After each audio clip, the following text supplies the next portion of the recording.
Hey guys, welcome back to the channel. It's Tuesday, I've just parked up in Dalby Forest and we're going out for an afternoon run. Still on Christmas break, so I'm taking full advantage of upping that speed work while I've got the time to rest. And on Saturday, we've got a park run test as well. So really excited about that. It's the first time I feel like we could maybe go after that 18:02 PB.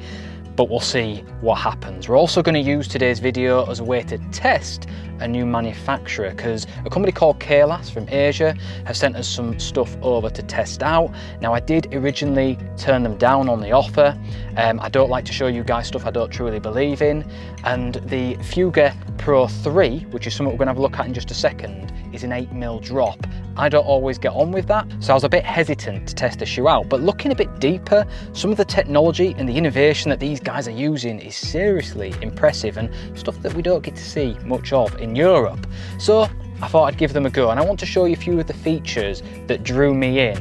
The first one of which is the quick lace system, which isn't spectacular in itself, but it's got a little buckle here so you can segregate the bottom half of the shoe from the top half of the shoe and get a precision fit. The bottom of the shoe, the outsole, is Vibram, but not as we know it. Again, more so in Europe. It's actually got a light base, which means it's thinner, more durable, and weighs a lot less. Something that you'll see a theme going throughout KAILAS's gear. The midsole is Ekave, which is meant to be the next technology on from the EVA midsole, which we get to see in things like the Scott Supertrack RC. This is just a couple of the examples, guys. This is a seriously lightweight shoe. They've also got little clips here to attach your gaiters to, which I'll try and remember to show you later on in the week. It's got a really roomy toe box, and the grip itself is really sticky to the touch. I've seen some of the testing on it, and that's got me quite excited, because you know I'm a stickler for grip on wet rock. We've also got a hydration vest to test out as well. Again, there's loads of innovation in this product, but we're going to talk about that later on, because as you can see, we're starting to lose light, so I need to get out into Dalby.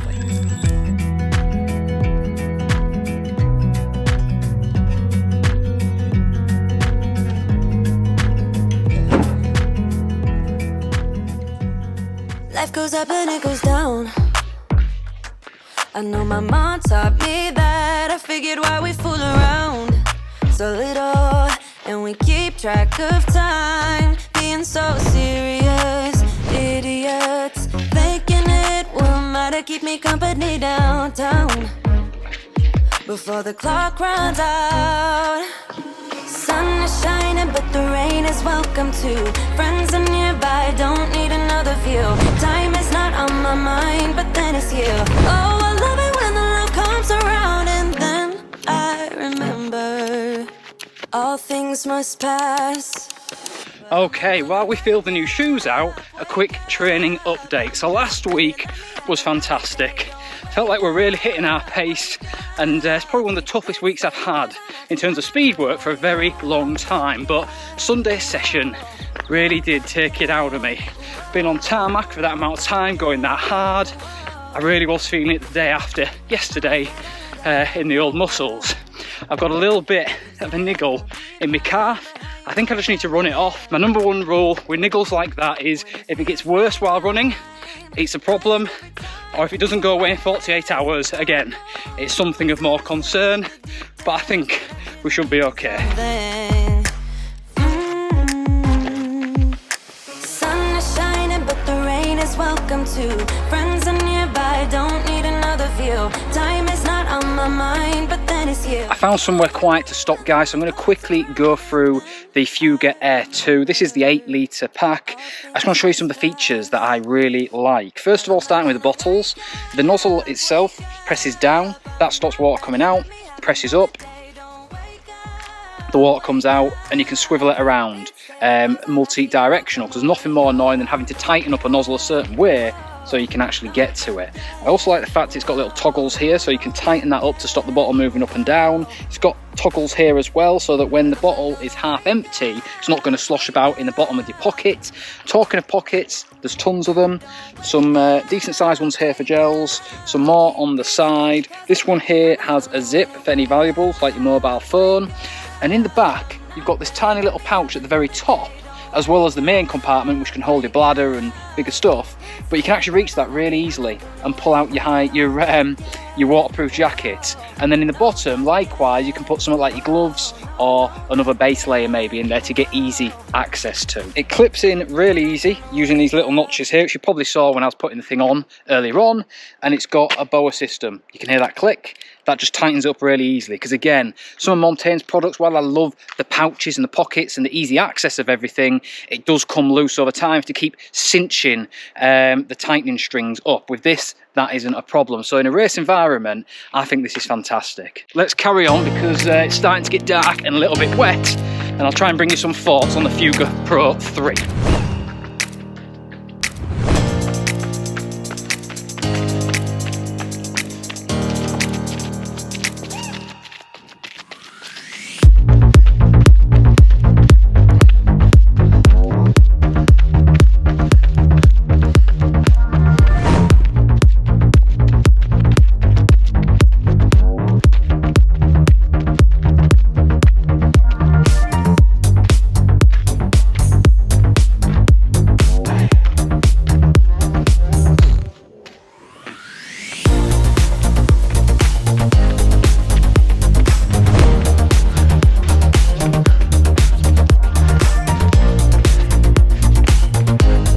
Right guys, we're about halfway through the run, so a few thoughts on the FUGA Pro 3.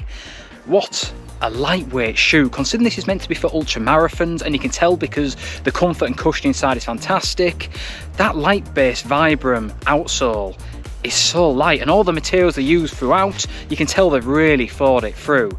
This is probably the lightest shoe I've tried on. In terms of ground feel, it's probably comparable to the Scott Supertrack RC and the North Face Flight Vective, somewhere between the two. I'd like a little bit more, but I think for the really longer distance ultramarathons, this would be perfect. It's a very stable ride, and I feel quite confident with my footing.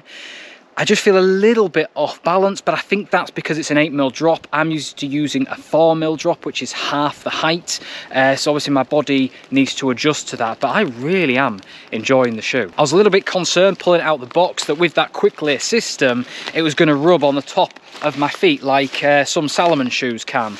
But actually, they've got the cushioning and the comfort side spot on for me. It's a real miserable day, guys, so I'm going to get moving and get this run finished up.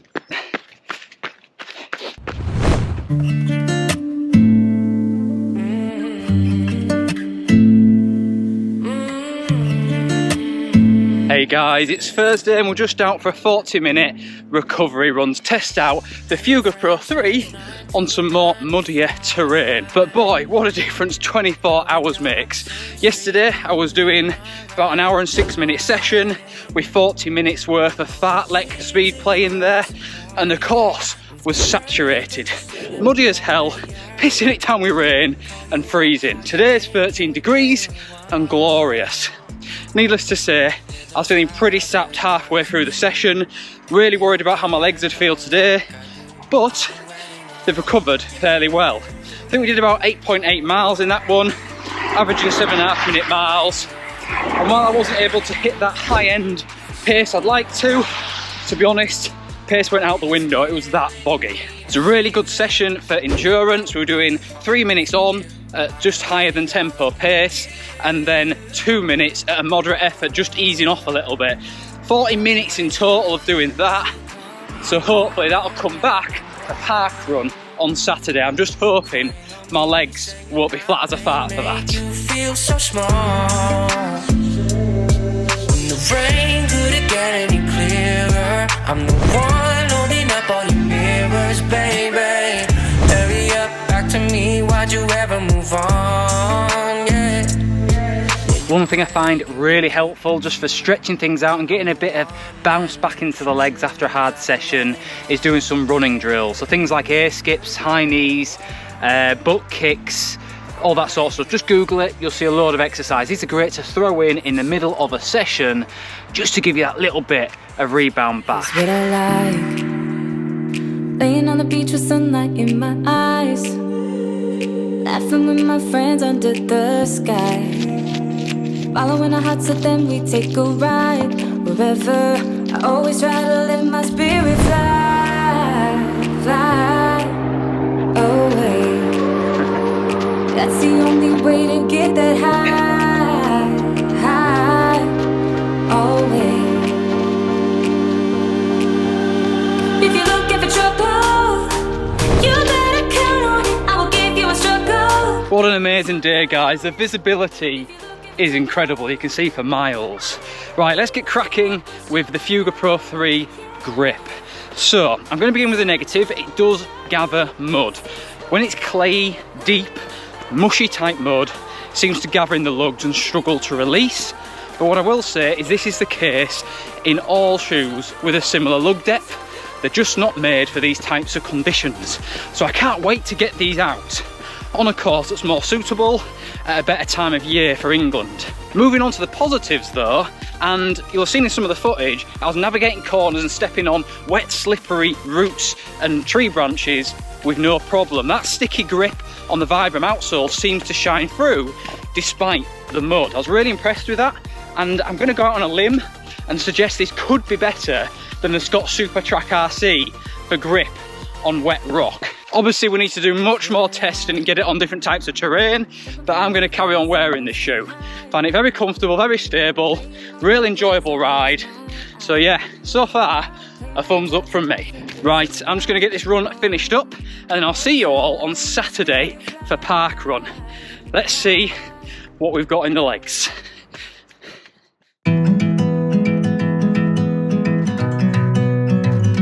Morning guys, we end the episode where we began. I'm back in Dalby Forest. It's Saturday the 1st of January 2022, so happy new year to you all.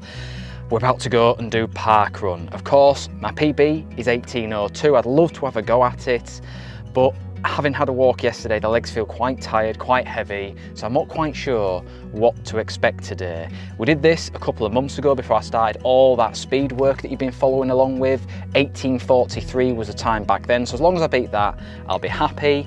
But if we're going to go after that 18:02, I need to average below 5-minute 50-second miles. I'm not sure I've got that in my legs, but we will find out. The other thing that's giving me a little bit of anxiety is my calf. It's still tight in there and I can feel a lump. It's like a little tiny piece of gravel, so I'm gonna have to keep an eye on that. But I've done a load of tests and to weight bear and run is perfectly fine. So fingers crossed we should be okay. Anyway, Park Run will start in about half an hour. I bought the Insta 360 Go 2 with me so you guys can see some of the footage. And I'll see you on the other side of it. Get set! Go!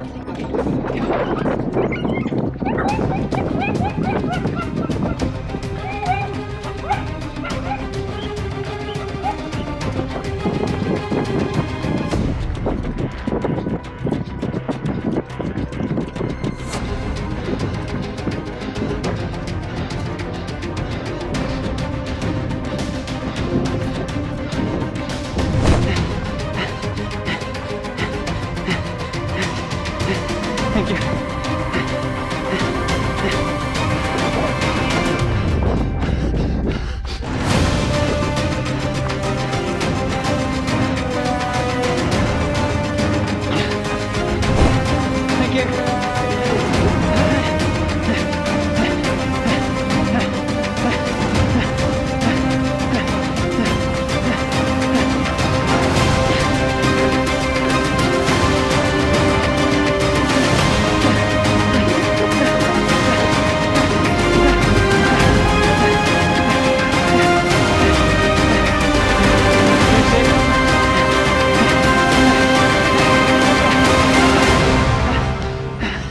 Thank you.